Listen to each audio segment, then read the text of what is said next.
नमस्कार, स्वागत है आपका द फोर्थ स्टेट न्यूज मंच पर। मेरा नाम है रविंद्र सिंह शोरान और हमारे साथ जुड़ गए हैं प्रोफेसर अखिल स्वामी जी। अखिल स्वामी जी कॉकरोच जनता पार्टी को ज्वाइन करने वाले पहले ही गिने चुने लोगों में शामिल थे और इस युवा अवस्था में भी वो कॉकरोच जनता पार्टी के लिए जंतर मंतर पर शिखर दोपहरी में 40 डिग्री टेम्परेचर पर जंतर मंतर गए, वापस लौटे। तो इनसे बात करेंगे कि अब इनका विचार क्या है। सर नमस्कार। बहुत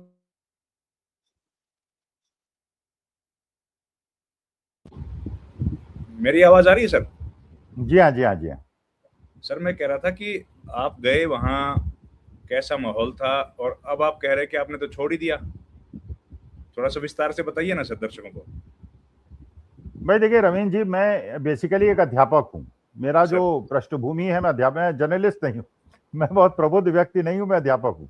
और अध्यापक का मतलब वो होता है जो कि कॉपी जांचता है तब नंबर देता है। हम पूर्वाग्रहों में काम नहीं करते। ये नहीं है कि साहब ये लड़का बड़ा इंटेलिजेंट है तो इसको 90 नंबर बिना कॉपी देखे दे दो, और ये खराब मेरी निगाह में है तो इसको 30 दे दो बिना ये हम नहीं करते। हम तो कॉपी जांचते हैं। हो सकता है 30% वाला 90% कर जाए और 90% वाला 30% करे, तो हम तो कॉपी जांचते हैं। अच्छा, मैंने अपने जीवन में लाखों इंटरव्यू लिए हैं और लाखों जीडी कराए हैं, ग्रुप डिस्कशंस कराए हैं, और प्रोफेसर्स के भी कराए हैं और स्टूडेंट्स के भी कराए हैं। तो उसका अनुभव मेरे पास बहुत है। तो हम तो ये देखते हैं क्या इसकी बॉडी लैंग्वेज है, कैसे टफ क्वेश्चंस को टैकल करता है, जब ये क्लास के अंदर जाएगा तो स्टूडेंट्स को पढ़ाएगा तो कैसा लगेगा, कैसे ये हैंडल करेगा, सारा अध्ययन हम करते हैं। तो एक प्रकार से पर्सनैलिटी का अध्ययन करते हैं। जैसे जब तक मैंने राहुल गांधी से मेरी मुलाकात नहीं हुई थी तो एक भ्रांति थी। ये तो लगता था उनका बायोडाटा देख के, उनके इंटरव्यू देख के, उनके प्रेस कॉन्फ्रेंस देख के, ये प्रबुद्ध आदमी है और बड़ा जहीन आदमी है, बहुत सोशली मिक्स होने वाला आदमी है, गरीब से अमीर से, मैंने अनएज्यूमिंग आदमी है, ये तो मुझे लगता था। लेकिन उनका जो व्यक्तित्व का असली निचोड़ निकला वो तब निकला जब मेरे को जाने का मौका मिला, उनसे बात करने का मौका मिला। 20 मिनट की मीटिंग थी, करीब 2.5 घंटे चली। तो मैं एक टीचर उनको देखता रहा, उनकी एक एक बॉडी लैंग्वेज, एक एक रिस्पॉन्स को देखता रहा। तो मैंने देखा कि भाई he is a very good listener, सुनते बहुत अच्छा है वो। और देखिए आज के समाज की सबसे बड़ी समस्या है, बोलने वाले बहुत हैं, सुनने वाला कोई नहीं है। और यही समस्या है समाज की। अब बहू कहती है सास नहीं सुनती, सास कहती है बहू नहीं सुनती, बाप कहता है बेटा नहीं सुनता, बेटा कहता है बाप नहीं सुनता, टीचर कहता है स्टूडेंट नहीं सुनता, स्टूडेंट कहता है टीचर नहीं सुनता। बोलते सब है, सुनता कोई नहीं है। तो he is a good listener. अच्छा, केवल सुनते नहीं है, उसका विश्लेषण भी करते हैं, और लगता है आपको कि जो बात आपने कही इसने सुनी, विश्लेषण किया और फिर आपसे उसे आत्मसात भी किया, उसको इंप्लीमेंट किया और उस पर बात की। तो मुझे राहुल गांधी पसंद आए। अच्छा, तो राहुल गांधी को देखा मैंने, नंबर दिया, मुझे लगा कि यह आदमी हिंदुस्तान के लिए जरूरी है, मोहब्बत की अलग जगाता है, पैदल चलता है। और जब पैदल चलता है 4,000 किलोमीटर तो कभी ब्रेक नहीं लेता। ये नहीं कहता मेरे पैर सूज रहे हैं। भाई मानी बात है, डेली अगर आप 25 किलोमीटर चलेंगे 40 दिन तक तो पैर तो सूजेंगे, पैर में दर्द तो होगा। और हुआ भी था, पता भी चला कि हुआ भी था। लेकिन उसने ब्रेक नहीं लिया। इसका माने अगर आप डिटरमिन कर लें कि आपको ये करना है तो आप करेंगे, चाहे आपके कोई शारीरिक कष्ट आपके ऊपर आए। तो मुझे लगा ये आदमी भारत के लिए ठीक है, देश के लिए ठीक है। कभी रिक्शे वालों के साथ बैठ गए, कभी सब्जी वालों के साथ बैठ गए, कभी गले लग लिए, कभी थ्री व्हीलर, मतलब लगता, कभी तालाब में कूद गए, कभी किसानों के साथ बैठ गए। मैंने ये आदमी है जो हिंदुस्तान को हैंडल कर सकता है, टैकल कर सकता है। जो हमारे देश में तरह तरह के लोग हैं, अलग अलग कल्चर के लोग हैं, अलग अलग तरह के उनकी इच्छाएं हैं। तो अनलेस एंड बराबर। Until you know how to handle them, India can not be handled. तो राहुल गांधी के बारे में तो मेरा ये निष्कर्ष निकल गया। अच्छा, अब ये हमारे माननीय महा, अब चीफ जस्टिस ऑफ इंडिया कोई बात कहें तो मान्य होती है, उनके ऊपर तो कोई हमारी कोई अपील भी नहीं होती। उन्होंने कह दिया है जो आलसी है, निकम्मा है, बेरोजगार है, इंटरनेट पे बैठा रहता है, सब कॉकरोच हैं। तो मुझे लगा यार मैं भी कॉकरोच हूँ भाई, चारों डेफिनेशन में फुलफिल करता हूँ।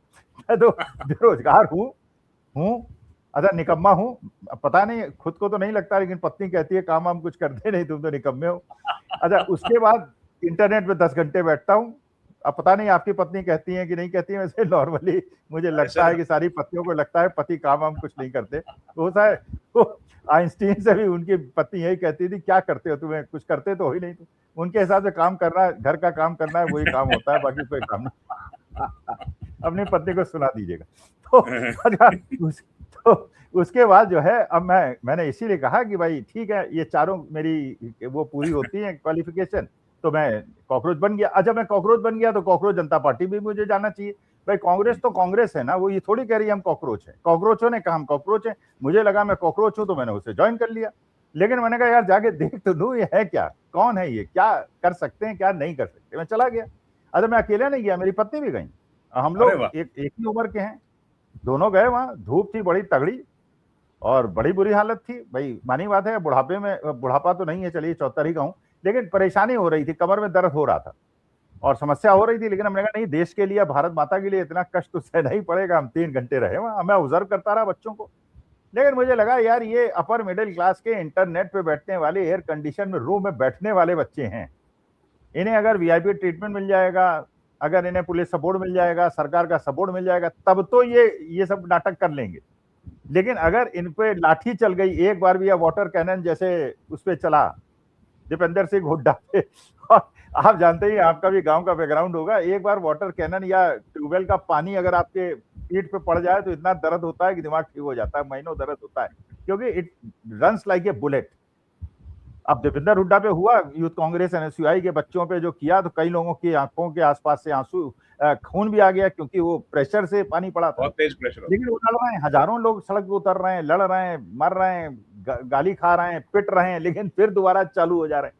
तो एक तो वो जुझारू लोग दिख रहे हैं, दूसरी तरफ मुझे लगा ये तो छुई हुई टाइप के लड़के हैं। अब मैंने देखा जो प्रवक्ता थे वहां पे, उनके ऊपर उनका नौकर जो है पंखा चल रहा था। अरे हाँ, अच्छा। आप देखिएगा वीडियो मिल जाएंगे, वो पंखा चल रहा था। अच्छा, बीच बीच में वो जो जूस पिलाया जा रहा था, लस्सी पिलाई जा रही थी। अब मेरी जो कल्पना, हाँ पेज 3 वाला मामला हो गया सर ये तो। अच्छा, फिर मैं, भाई जब मैं 25 साल का था तो मैं तो आशा कर रहा था ना, जब मैं 25 का था तब कैसा था वैसे ही ये लोग होंगे। मुझे लगा ये तो 75 के हैं, मैं तो 74 ही का हूँ। मैं तो खड़ा रहा, मैं परेशानी में नहीं हुई ना, ऐसा मुझे लगा यार क्या मैंने कर दिया गलती की। और ये तो एयर कंडीशन गाड़ी में 2 घंटे पहले ही आंदोलन खत्म करके निकल लिए और कहते हैं अब अगले हफ्ते आएंगे, मुझे माँ की याद आ रही है। अबे इतने छोटे बच्चे थोड़ी हो कि माँ की याद आ रही है। ठीक है, माँ की याद आनी चाहिए, माँ का ध्यान भी रखना चाहिए, मैं आपकी उसके लिए बड़ाई भी करता हूँ, लेकिन भारत माता और अपनी माता के सामने तो भारत माता इज सुप्रीम। और जब आप संघर्ष करने निकले हो तो संघर्ष में तो सरदार भगत सिंह ने भी अपनी माँ से क्या कहा था आपको याद होगा। पंडित जवाहरलाल नेहरू जेल रहे तो अपनी पत्नी से उन्होंने कहा था, आपको याद होगा। तो कोई भी बच्चा जेल जाता है अगर देश के लिए, तो अपने माँ बाप पत्नी को छोड़ के ही जाता है, और कष्ट इसलिए सहता है कि वो मानता है कि भारत माता जो है अपने परिवार से ऊपर है। लेकिन मुझे लगा कि ये लोग जो है लड़ाकू लोग नहीं है, ये सोशल मीडिया में तो ठीक है। अगर लगता है इन्हें किसी ने वो दे दिया, जैसे होता है ना चने के झाड़ पे चढ़ा दिया। अब वो 2 करोड़ जो इनके फॉलोअर्स बन गए, हो सकता है आरएसएस वालों ने ही एक एक आदमी ने 100-100 इनके आईडी बना के इनको फॉलोअर बन गए, तो इन्हें लगा कि जब हम दिल्ली उतरेंगे तो करोड़ों लोग सड़क पे आ जाएंगे, दिल्ली जाम हो जाएगी, हम इसी ने सोनम वांगचुक को होम मिनिस्टर बना देंगे। अरे यार, होम मिनिस्टर बनाओगे तो प्राइम मिनिस्टर कौन बनेगा, इनसे भी पूछ लेते। इसका माने इनको ये भी लग रहा था कि मैं ही प्राइम मिनिस्टर बन जाऊं, मुख्य प्रवक्ताओं में राका साहब बन जाए या दहिया साहब बन जाए या वो बन जाए, कोई इसमें प्राइम मिनिस्टर बन जाएगा और सोनम वांगचुक जो है होम मिनिस्टर बन जाएंगे। तो लगा कुछ सपने ज्यादा देख रहे हैं। और ये संघर्ष करने वाले, क्योंकि आज की सरकार ऐसी सरकार नहीं है जिसको आप वोट के आधार पर हटा सकें। आज की सरकार को हटाने के लिए आपको संघर्ष और सड़क का ही रास्ता चुनना है। और ये भी देख रहा हूँ कि अपोजिशन में और कोई भी पार्टी लड़ नहीं रही है, केवल कांग्रेस ही लड़ रही है।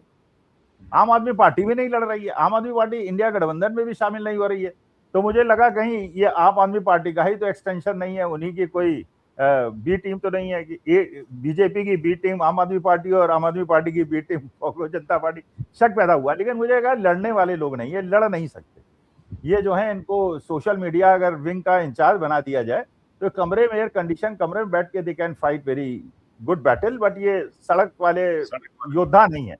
तो फिर मुझे लगा यार मैं निराश हो गया, ये युवा नहीं है, ये तो मुझसे ज्यादा बुढ़े हैं, तो मैंने छोड़ दिया। तो आप भीड़ भाड़ कुछ देख पाए सर? नहीं, भीड़ देखिए, भीड़ ये है कि वहां पे जैसे लोग कहते हैं 1,500 की कैपेसिटी है, मैं मान लेता हूं 3,000 की कैपेसिटी है, तो 3,000 में 3,000 आदमी तो थे। लेकिन उसका अगर कंपोजिशन आप देखेंगे तो उसमें करीब 500 तो पुलिस वाले थे, आरएएफ के थे, पुलिस वाले थे, दिल्ली पुलिस थी, और 400-500 मानी बात है व्हाइट क्लोथ में भी होंगे, प्लेन क्लोथ में भी होंगे। मानी जाते हैं, आप जानते ही हैं पुलिस वाले केवल ड्रेस में नहीं रहते हैं, बिना ड्रेस के भी रहते हैं। अच्छा, ये भी बात सही है कि वहां पे एआईएसएफ वाले, एसएफआई वाले, आयसा वाले, जेएनयू की प्रेसिडेंट भी वहां पे थी, उनका एक कार्डर था 500-700 का।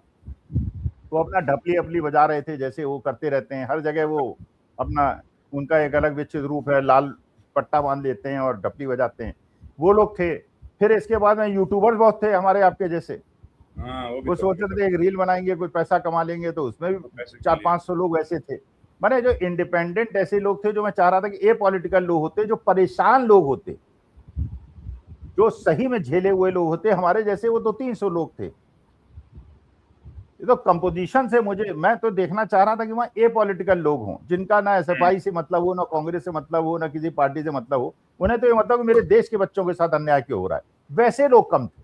कमिटेड पॉलिटिकल आइडियोलॉजी वाले लोग ज्यादा थे, और ऐसे लोग भी थे जो कैमरे में दिखना चाहते हैं। भाई आप देखते ही हैं, ऐसे जब कार्यक्रम होते हैं, 100 यूट्यूबर्स होते हैं, 100 लोग उनके सामने खड़े होकर इंटरव्यू देते हैं।